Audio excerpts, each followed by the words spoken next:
नमस्कार शेतकरी मित्रांनो. हा आपल्या केळीच्या प्लॉटला 6 महिने आणि 8 दिवस पूर्ण झाले आहेत. पावसाळ्याचे दिवस असल्यामुळे केळीवरती करप्याचं प्रमाण जास्त वाढलेलं आहे. योग्य वेळी जर फवारणी केली तर करपा लवकर आटोक्यात येतो.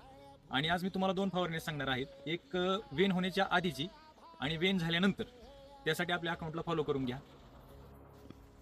तर मित्रांनो, केळीवरील करपा हा 7 स्टेजमध्ये वाढत असतो. 7 स्टेजमध्ये करप्याची वाढ होत असते. सर्वप्रथम केळीच्या बागेवरती जे कुठलं पान असेल त्याच्यावर जे असे गोल टिपके निर्माण होतात.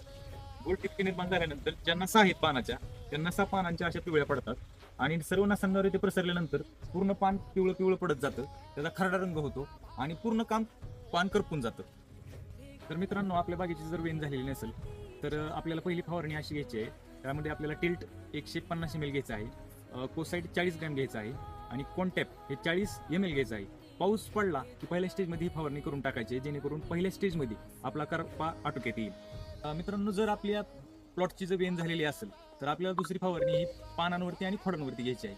तर दुसऱ्या फवारणीमध्ये आपल्याला 100 ग्रॅम नेटिव्ह घ्यायचा आहे, रोको 200 ग्रॅम घ्यायचा आहे आणि स्कोर हे 100 ml घ्यायचं आहे. तर आपल्याला ती पूर्ण फवारणी पानांवरती आणि खोडांवरती करायची आहे. याचा रिझल्ट 100% मित्रांनो लवकरात लवकर येईल.